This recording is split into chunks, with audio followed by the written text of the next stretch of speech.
नमस्कार। आज हम रौद्र रस पढ़ने वाले हैं। रौद्र का अर्थ होता है क्रोध, क्रोधित होना। जब किसी काव्य में बैर यानी दुश्मनी, अपमान अथवा प्रतिशोध के कारण उत्पन्न क्रोध का वर्णन किया जाता है तो वहाँ रौद्र रस होता है।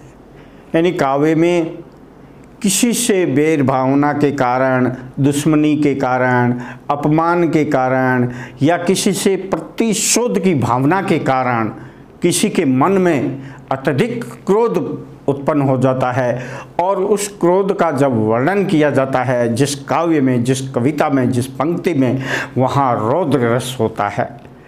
अब जो रस के चार भाव है, अवयव है, अंग है, भाग है, उसमें स्थाई भाव पहला होता है तो रौद्र रस है। इसका स्थाई भाव क्या होता है? रौद्र रस का स्थाई भाव होता है वो क्रोध होता है। क्रोध, स्थाई भाव हमेशा क्रोध होगा। किसका? रौद्र रस का। अब दूसरा उसका जो भाव था वो विभाव है। पहला स्थाई भाव, दूसरा विभाव। विभाव के दो प्रकार है, आलंबन और उद्दीपन। आलंबन के दो प्रकार है, आश्रयालंबन, विषयालंबन। आश्रयालंबन में क्या होता है? जिसके मन में क्रोध का भाव जगा है वो आश्रयालंब होता है। अब क्रोध का भाव है किसी के भी मन में जग सकता है, चाहे वो नायक हो, नायिका हो, लेखक हो, पाठक हो, श्रोता हो, कवि हो, दर्शक हो, कोई भी हो सकता है। जिसके मन में क्रोध का भाव जगा है वो आश्रयालंबन होता है, कहलाता है। और विषयालंबन क्या होता है?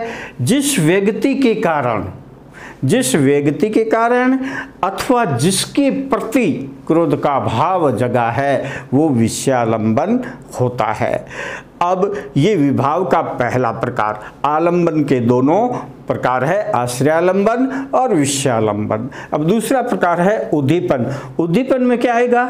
उद्दीपन में वे परिस्थितियां आएगी, वो स्थितियां आएगी, वस्तुएं आई जिनके कारण क्रोध का भाव है जगा है। क्रोध का भाव किस कारण जगा, क्यों जगा, वो कौन सी स्थितियां थी, कौन सी परिस्थितियां थी, कौन सी वस्तुएं थी। इसमें अपमान सहना है, कटु वचन सुनना है, इत्यादि कई बातें आती है जो इस उद्दीपन के अंतर्गत आती है। अब दो भाव हो गए, पहला आपका स्थाई भाव हो गया, दूसरा विभाव हो गया, तीसरा इसका है अनुभाव। अनुभाव मतलब जो विभाव का आश्रयालंबन है उसकी चेष्टाएं क्या है, जब जिसके जो मन में भाव जगा है वो क्या चेष्टाएं कर रहे हैं, उसकी क्रियाएं कैसी हो रही है, शारीरिक क्रियाएं कैसी हो रही है।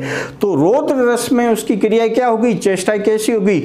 आंखें हैं वो गुस्से से लाल हो जाएगी और वो कांपने लग जाएगा गुस्से में, ठीक है, और गुस्से के कारण अपनी प्रतिक्रियाएं देगी। तो ये सब उसके भाव होंगे, आश्रय की चेष्टाएं होगी। ये सारी चेष्टाएं किस में आएगी?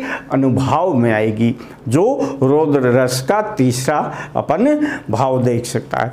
अब चौथा भाव, रस का चौथा जो अवयव होता है वो होता है संचारी, मन में संचरण करने वाले। रौद्र रस को पहचानने के लिए, रौद्र रस की पुष्टि करने के लिए मन में जो संचारी भाव यानी मन में संचरण करने वाले भाव है वो अमर्ष हो सकता है, उग्रता हो सकता है, आवेश हो सकता है।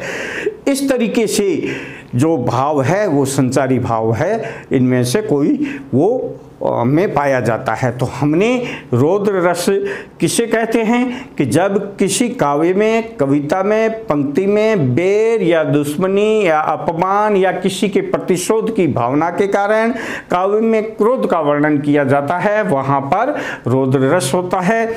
इसका स्थाई भाव है वो क्रोध होता है।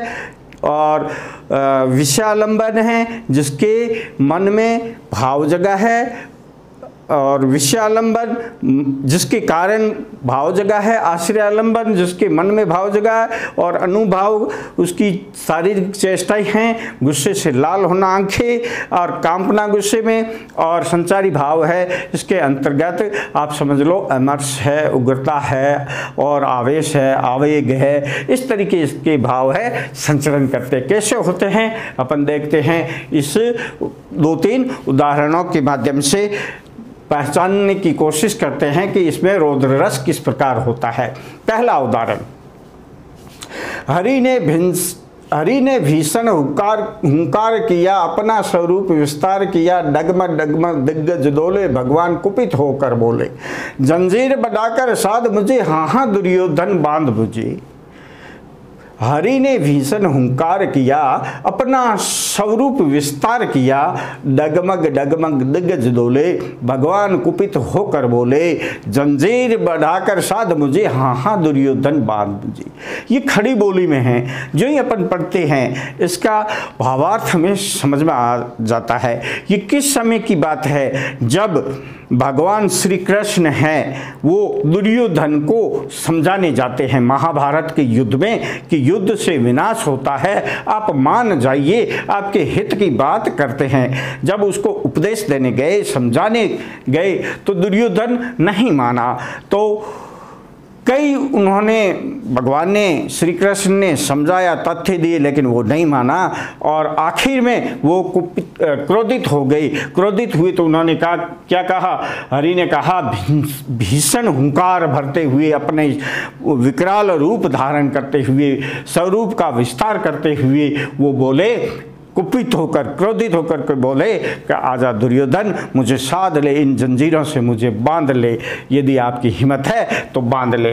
हित वचन नहीं तूने माना, मैत्री का मूल्य न पहचाना, तो ले अब मैं भी जाता हूँ, अंतिम संकल्प सुनाता हूँ, याचना नहीं अब रण होगा जीवन, जय या की मरण होगा। आगे बोलने लगे कि अब देख, तुम्हारे जो हित वचन कहा था, तुझे समझाने के लिए आया था, तुम्हारी भलाई के लिए, मैत्री के लिए आया था। न तो तूने अपनी भलाई में समझता है और न ही तू मैत्री का मूल्य है वो पहचानता है। तो छोड़, अब मैं जाता हूँ और ये अंतिम संकल्प है आपको सुनाता हूँ कि अब याचना क्षमा नहीं मानी जाएगी, अब तो रण ही होगा, या तो तुम्हारा जीवन है वो जय होगा या तुम्हारा मरण होगा।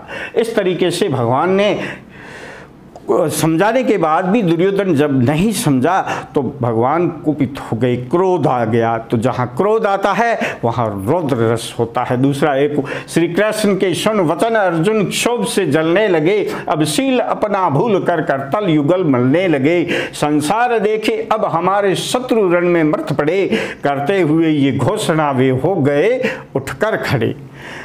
अब अर्जुन और श्री कृष्ण का संवाद होता है।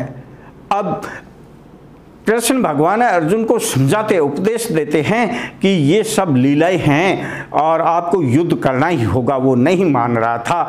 तो पूरी स्थिति जब समझाते हैं, जब अर्जुन को इसके बारे में पूरा मालूम हो जाता है, एक दिव्य शक्ति को वो पहचान लगता है, तो उसके मन में क्या क्षोभ हो जाता है। क्षोभ कहते हैं प्रतिशोध की भावना उत्पन्न हो जाती है और उसका जोश हो जाता है और हृदय में क्रोध आ जाता है। फिर वो अपना शील यानी जो आचरण था, शांत आचरण है, वो भूल जाता है और उसमें क्रोध आ जाता है और दो हाथ करतल कर यानी हाथ तल और युगल यानी दोनों हाथ की ये हथेलियाँ उसको मलते हुए वो उठ खड़ा होता है कि देख, अब खड़ा होकर के ये घोषणा करता है कि युद्ध के मैदान में चारों ओर लाशें ही लाशें पड़ी रहेगी। इतना जब उसको मतलब क्षोभ हुआ, प्रतिशोध की भावना जब उसके मन में जगी, एहसास हुआ, तो वहाँ पर क्रोध के कारण यहाँ रौद्र रस है। तो हमने इन उदाहरणों में देखा कि जहाँ प्रतिशोध की भावना हो, जहाँ बैर की भावना हो, जहाँ दुश्मनी की भावना हो, जहाँ क्रोध का भाव उत्पन्न हो, वहाँ पर रौद्र रस होता है। एक नए रस के साथ फिर उपस्थित होंगे। तब तक आप सभी का धन्यवाद। जय हिंद।